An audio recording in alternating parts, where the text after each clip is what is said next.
Live from downtown Detroit, Local 4 News at 11 starts now. The cleanup continues across Metro Detroit as thousands remain in the dark after another round of severe weather. DTE reporting about 125,000 customers still without power.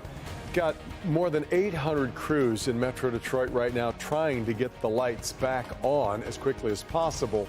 But it was a lot of damage that brought it down in the first place. That tops our news here tonight at 11. Good to have you with us. I'm Devin Skillion. I'm Kimberly Gill. Temperatures expected to hit 90 degrees tomorrow. The power can't come back fast enough. Jacqueline Francis is live in Redford, where a lot of people there still in the dark tonight. Jacqueline. Kimberly, that's right. No power, no AC, and you can see why. Look at the storm damage still out here tonight. We've got a power line down, the caution tape up, of course, and if you look over there at that fence, there are tree roots sticking out. So many people going to bed once again in the dark tonight, hoping to wake up to the lights on. We have no power. I'm like, this is the worst. I hate no power. I just hate it. It's what a lot of people are feeling after 24 plus hours sweating it out in the dark.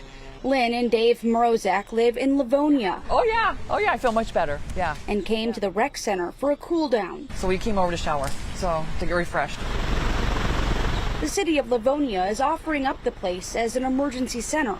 Even though the facility is without power and running on limited power from a generator, they still are doing what they can for the community. So a lot of people are coming here to take showers. They're coming here to charge their devices. A lot of people are just coming to kind of cool off, get out of the sun, relax while they don't have power at their own home.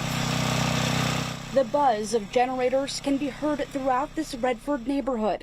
One family telling us they had to pick and choose what to power up. Went to work today, came home, fired it back up, and we're sitting here just trying to stay cool. The fridge and freezer taking top priority. Tomorrow, probably end up leaving work early again to come home and try to make sure we keep the groceries. And right now, that's the main concern because it's just so expensive. Many families accepting the fact they'll be in the dark for at least tonight. So we'll be by candlelight again tonight. A romantic dinner for us.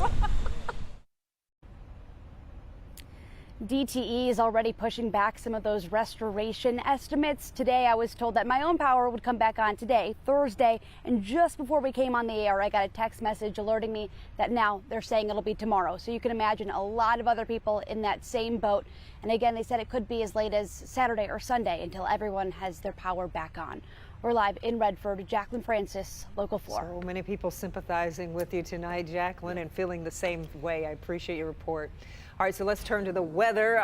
We aren't out of the woods just yet with this. Yeah, I know. Kim Adams has been telling us about our chances for more storms coming after these. Let's see where we stand with tomorrow now. Kim?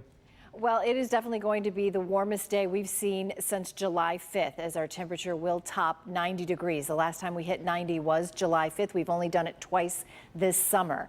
So we've got temperatures tonight in the 70s, but a lot of humidity. So it's a very muggy night, difficult to cool your house down. I've been watching the power outages by county. Right now, 80,000 people without power in Wayne County, 24,000 in Washtenaw, 10,000 in Oakland, and then 7,000 in Macomb. Now, at 4 o'clock, on the 4 o'clock show, there were 92,000 without power in Wayne County. So they're making some headway, but it's just a lot. And haven't seen much of a drop in Ann Arbor or Oakland counties as much as Wayne County, but there's a lot more to restore there.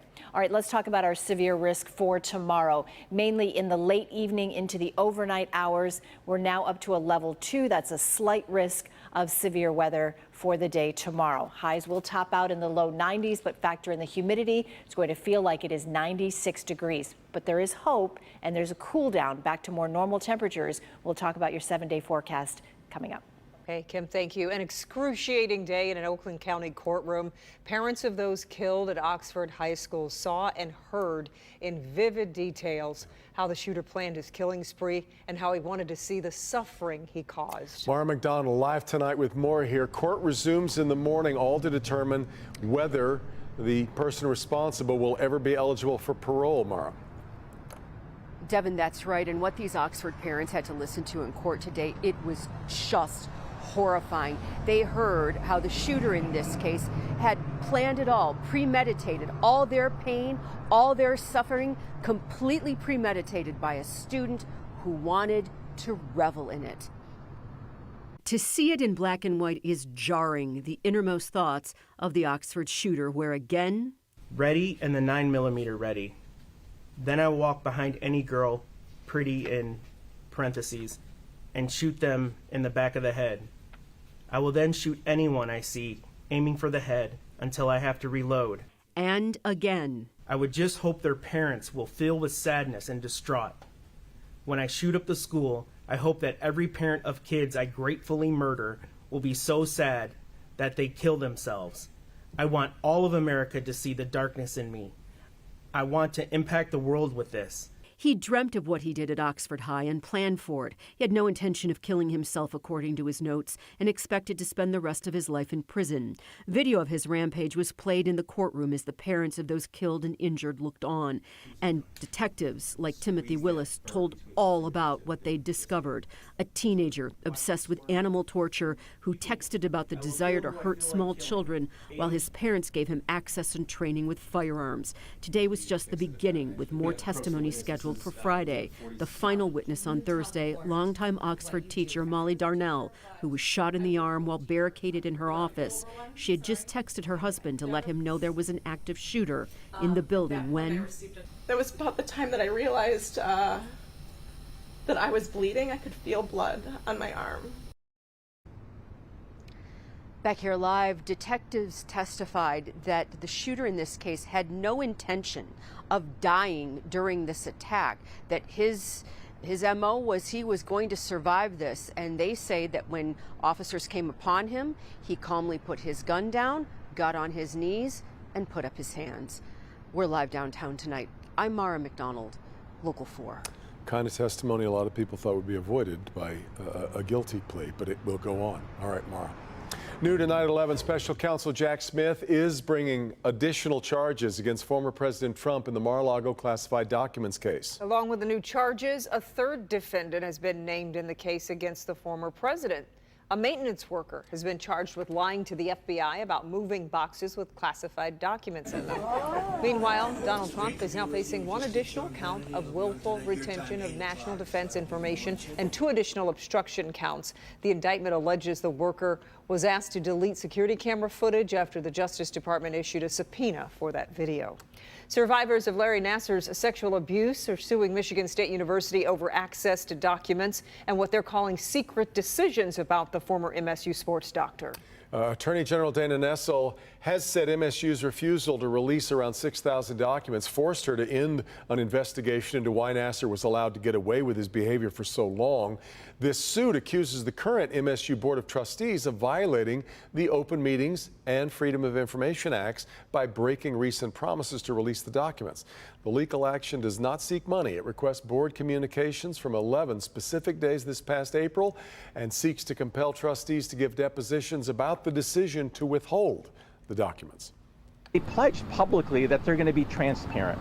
For God's sake, just, keep your promise. That's all we're asking. And if you're going to lie about it, at least have the guts to do it publicly and not hide your hand the way they did.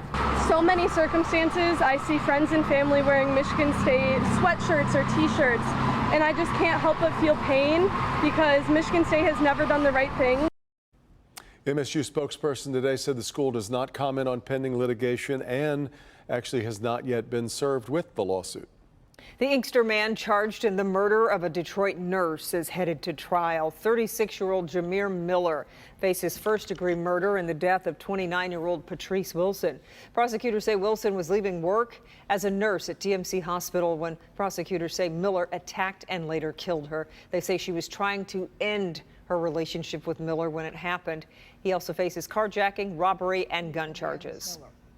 Now a Local 4 update on the controversial battle over the cell tower at Wyandotte Elementary School. T-Mobile will not be able to activate the tower for the remainder of the lawsuit. You may recall the parents of Washington Elementary School filed a lawsuit claiming they wanted the tower taken down, protesting that they didn't want their kids exposed every school day to potential radiation. It comes after the former superintendent signed a contract with T-Mobile, allowing the company to use the site at Washington to boost local service. T-Mobile wanted to turn the tower on at the end of the school year, but a judge reversed that decision. So on it goes.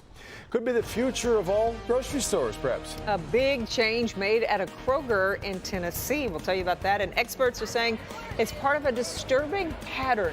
A youth basketball game ends early after an official is attacked. What witnesses believe led to that altercation. Some encouraging news tonight for the son of LeBron James. What we're learning about Bronny James after the incoming freshman suffered cardiac arrest earlier this week.